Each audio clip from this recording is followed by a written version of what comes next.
कौन कौन असदुद्दीन ओवैसी के बयान से सहमत है वो लाइक और कमेंट करे। मैं नाथूराम गोडसे से नफरत करता हूं, मेरी नस्लें नफरत करती रहेंगी, क्योंकि नाथूराम गोडसे ने उस शख्स को गोली मारी जिसके जबान से आखिरी लफ्ज निकले हे राम। मोदी हुकूमत ये पैगाम दे रही है भारत के मुसलमानों को कि जान बचाना है या इंसाफ चाहते हो। मैं कह रहा हूं, मैं भीख नहीं मांगूंगा, मैं इस नंगी तासुब को कबूल नहीं करूंगा, मैं दूसरे दर्जे के शहरी के मौक़िफ़ को कबूल नहीं करूंगा, मैं अपनी शनाख्त को नहीं मिटने दूंगा। अब मैं झूठी और दिल फरेब बातों पर हरगिज भरोसा नहीं करूंगा।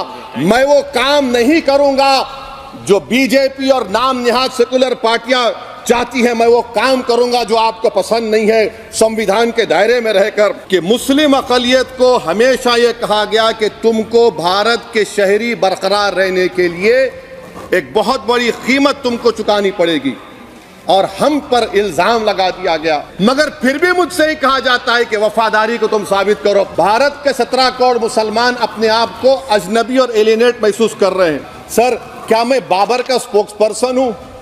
क्या मैं जिना का स्पोक्स पर्सन हूं? क्या मैं औरंगजेब का स्पोक्स पर्सन हूं? बताइए सर, आखिर मैं कहां तक आप मुझे लेकर जाएंगे? तो 17 करोड़ मुसलमानों को आप क्या पैगाम दे रहे हैं, ये मैं आप पर छोड़ता हूं। तो मैं ये पूछना चाह रहा हूं कि क्या मोदी सरकार एक समुदाय, एक मजहब की सरकार है, या पूरे देश के मजाहिब को मानने वालों की सरकार है? जिसको नहीं मानते उनकी सरकार है? हमको बता दीजिए। क्या मोदी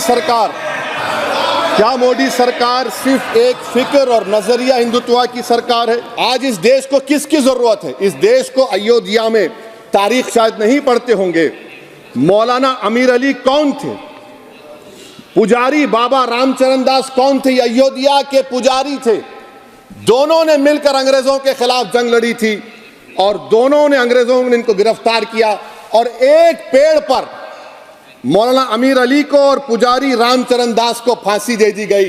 देश को इनकी जरूरत है, देश को बाबा मोदी की जरूरत नहीं है। आज भारत को अयोध्या के मौलाना अमीर अली और रामचरण दास, अचन खान, शंभू खान की जरूरत है। सर, मैं अभी सुन रहा था ये नाम निहाद सेकुलर पार्टियों के बयानात को। क्या होता है सर, आप, मैं खत्म कर रहा हूं, क्या होता है सर, जब काजी साहब गवाहों को लेकर दुल्हन के पास जाते कि तुमको निकाह कबूल है, तो दुल्हन शर्मा के खामोश बैठ जाती।